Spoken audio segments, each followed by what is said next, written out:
for the Big 12 Mojo Rankings, as we do each week, a little bit earlier than normal this week just because of the way our lineup is set. But been doing this every single week since the season started, a power ranking with my own little bit of extra seasoning on it. But that's the basis for it. And then there are other factors that can kind of determine where a team slides and slips besides just the wins and losses of it all. So I've been marching on along here, and I've got to say there's a little bit of movement, but with 2 weeks to go, we kind of know what's what. I don't know what an ACC Mojo ranking would look like. I bet that would be very messy right now.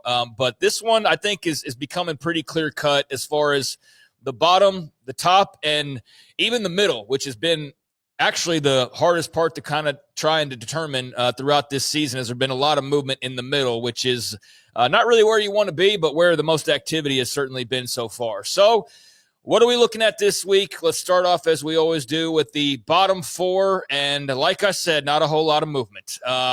Oklahoma State, they are where they have been pretty much the entire – I mean, have they been wire to wire? I'm not sure exactly what the first week was. Did they start 16th? I can't remember. I don't recall at this point. It's been a long season, but if they were not 16th, they were probably like 15th or 14th. So they've had very little movement, and there's no reason for that to change, just like there really hasn't been a reason these last few weeks. Now, here's the part about it is if they had a little bit of winning, the mojo is actually pretty good because they started the shirtless trend, which is now carried across the nation. So that's been spawned out of misery.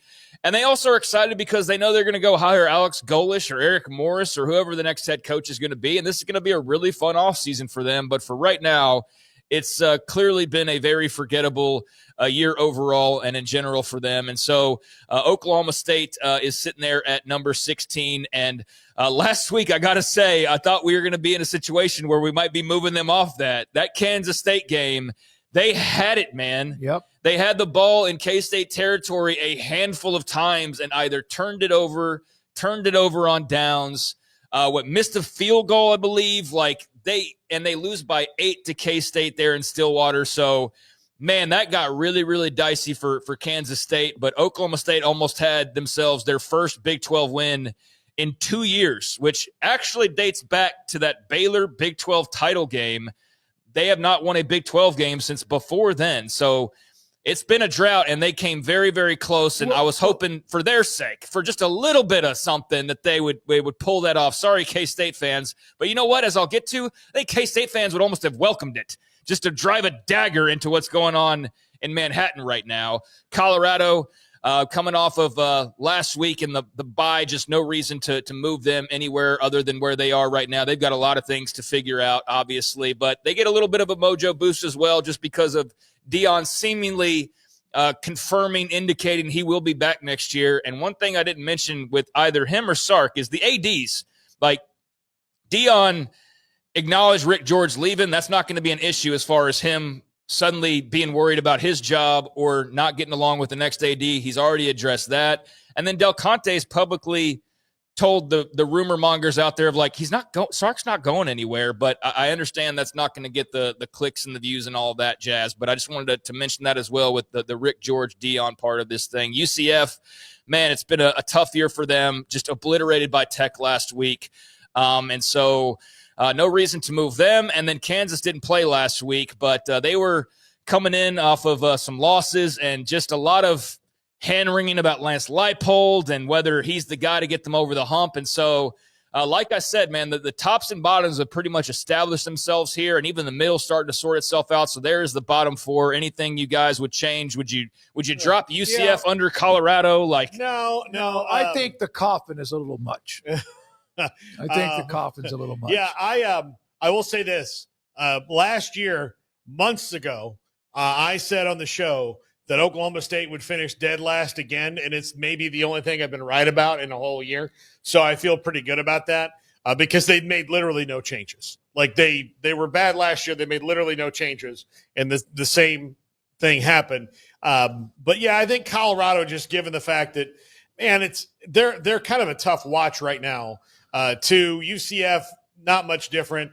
Kansas has an opportunity to get in a bowl game, so they're probably in the right spot. But if they wind up 5-7, then I think Lance Leipold very much enters next year on the hot seat. Yeah, I think there is a line of Big 12 coaches that are already forming that if there's not more movement this year, Chris Kleiman, Dave Aranda, Brent Brennan's off that seat for now. No, absolutely. But certainly I would say those two. And then fine. Lance Leipold would be in that line Sonny too. Dykes. Sonny Dykes can go ahead and start maybe getting ready for that line. But let's get to the next batch of teams here. As told you, man, West Virginia, so close. And if we were going purely off of Mojo, then I think with their commitment this past week, just yesterday, the big 4-star offensive lineman, that you could sit there and go like, hey, that's better than what Kansas State has going on right now, potentially. But I wasn't going to get like that into one commitment flipping this whole rankings around. So, West Virginia,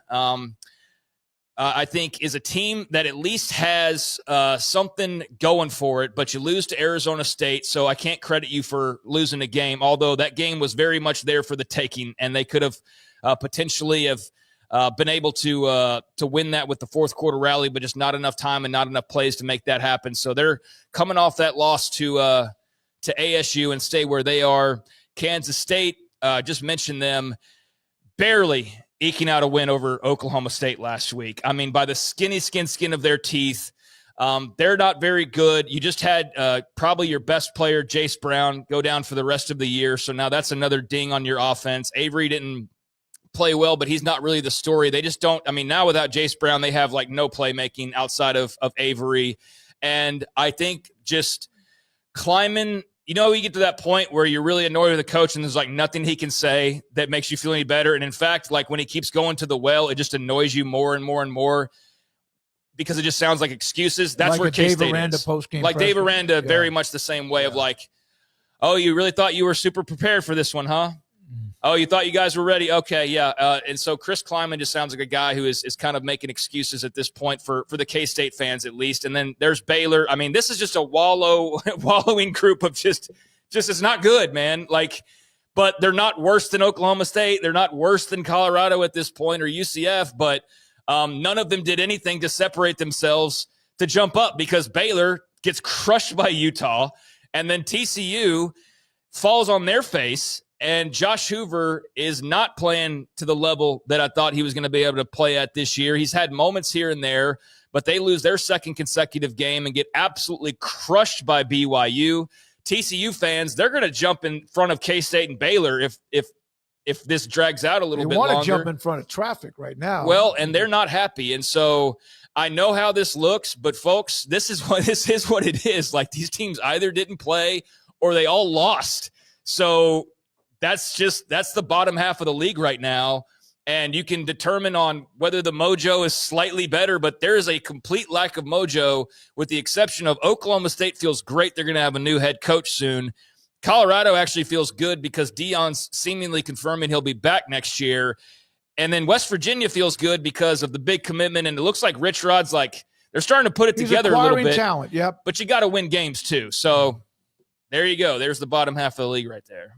Yeah, I can't like it's so hard, especially with. I mean, West Virginia is where they are. Like they are there because of their record. But 9, 10, and 11, like I mean, you could circle them around. You could do whatever, and they probably will. They'll regurgitate each other. If it was a golf leaderboard, dude, K-State beat TCU. TCU beat Baylor. Baylor beat Kansas State. Yeah, exactly. It would be that thing where like 6 guys are tied for the same thing, and they all have the same number next to them. Yeah, they have, the thing about a couple teams on the bottom, like you said, Oklahoma State has future mojo once the season mercifully ends. But they are also on a 17-game Big 12 losing streak. So, like, they need it. Like, their mojo's coming as soon as this thing gets Old Yeller. The offseason, they will shoot up the rankings as far as mojo goes. Yeah, as soon as it gets Old Yeller, this is over. And then West Virginia, West Virginia's ticking up right now. You can feel it. The others on this list, though, you're like, Okay. A lot of talk in the chat, and I agree with them. With the Baylor AD situation and the combination of Aranda and getting destroyed by Utah, they should drop a couple just because. Just because? Okay. Well, fair because enough. it is a Mojo thing. Okay, yeah. That's the feedback. Well, it's Mojo's the separator when all things are equal. It's not totally vibes all the time, which is probably where it gets a little bit confusing from week to week. But yeah, I mean that could very well be the case. You could drop them below Kansas State, but I think Kansas State is not really somebody that's deserving of being rewarded. But if you're just penalizing, yeah, I could see that. Yeah, just because of all the outside noise. That's fair. Yeah, that's okay. fair. You could drop them a couple But for spots. the most part, I think almost everybody is in agreement. I think that the Bear with a foul, potty mouth, God, I don't like the 4 consecutive sad looks, though. That we got to break that up. I actually think West Virginia is not that sad at this point. I think West Virginia, again, just got a big commitment yesterday. They could have the, maybe – Yeah, they're more along on those lines. But yeah, that's fair, and I don't care about criticism. I think it makes you a better person. I'm not going to get defensive about it. So yeah, that Baylor thing, especially how ugly that's been, I could see where you ding that. It's just that I'm fresh off of listening to K-State fans who are miserable and begging for a scandal to get Chris Kleiman out of there practically for some new blood. But West Virginia should probably be a couple spots higher because they have the group, but at the same time, is Ren Baker going to be there for much? I think for this week, Baylor could be dropped a couple, but then if, again, move back up a notch or two. But just this past week was a disaster. No, it was. If it was going off of simply this past week, then yes, they should be dropped a couple lower, but they did beat Kansas State. But yeah, maybe I just the hard part about that is who do you bump above them? I don't think Kansas State deserves it, even with Baylor's ugliness right now, because K-State does not like their situation right now, but West Virginia would be the one team because KU didn't do anything this past week to deserve it. Yeah, because Baylor and K-State are 5-5, and then all the rest. I mean, I don't think that they really. So, anyways, let's get to the next group. Let's get to the ones that matter. Yeah. All right. So there's Iowa State. Iowa State 6-4 overall. Got the win over TCU a couple of weeks ago, but no reason to move them. They didn't play last week, so not going to give them credit for not playing. And then you got Cincinnati, who is coming off of the loss to Utah and Arizona, the back-to-back losses, and now getting ready for a stretch run where it's going to be number 11 BYU coming up this weekend, and then a TCU team who is just all over the place as far as how good they actually are. But Cincinnati now goes from contender to they're out of it. Like they went from that group of 4 to 5 to where they've now lost a couple in a row. Brennan Sorsby didn't look good last week against Arizona, and they get beat at home, fall out of the top 25. So they get dinged for that. And meanwhile, Arizona is now 7-3. They beat Cincinnati, so can't keep Cincinnati above them when you just played and you just beat them and you beat them in their house. So Arizona and Brent Brennan, who are now 7-3, and welcoming in Baylor this weekend, which you would think that they've got a great shot of winning that game. And then the big rivalry game there at the end in Tempe against an Arizona State team that's just kind of flailing at the moment, although staying upright for the most part. Arizona, I've got jumping up a spot after the win over Cincinnati. And then ASU. For ASU, I will take the Baylor thing into account, and by no means is that like, just so you're very clear, I don't have anything to stand on there. I didn't go to Baylor or anything like that, so it wasn't anything outside of just probably should have dinged them more. No one is criticizing. No, I know. I'm just making clear.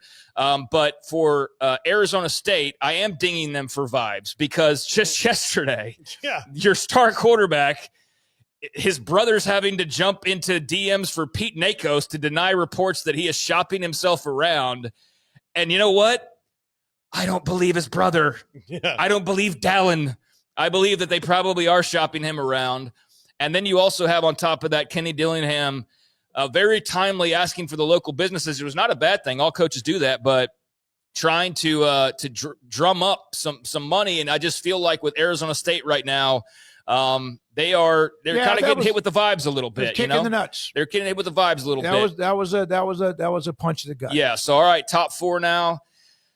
And here we go. Houston and Willie Fritz. I mean, they have been a great story. They are sitting now in a really prime spot to be maybe on the podium when all is said and done, but 8-2 and now coming off of the win over UCF. Now, they did have the very unforeseen loss at home to West Virginia, but they bounced back They beat UCF, and they're sitting there at 5-2 in the league and 8-2 overall. And the vibes are immaculate because this is way better than anybody expected. And we haven't heard anything about Connor Wegman jumping in the portal from his brother or anything along those lines. Willie Fritz isn't being rumored for every job under the sun. So I think in terms of results and also what's going on off the field, Houston's there at number 4, and then the top 3 is self-explanatory. It's already worked itself out to some degree, although there will be another round of some sort, most likely Tech and BYU. But Utah there at number 3, BYU at number 2. The metrics in some cases favor Utah over BYU, but they played, and we know what that result was. And BYU, despite the loss to Texas Tech, has not given us a reason to ding them any further, being 9-1 at this point. And then Texas Tech, self-explanatory. They are a team that's got a chance to not only win the Big 12 for the first time ever, they're in the pilot seat, but get into the playoff and be one of those teams that's not from 2 leagues that goes and makes some noise and maybe wins a couple of games, depending on the draw. We'll see how all that goes. But the top 3, the easiest to determine right now, Tech, BYU, and Utah. All right.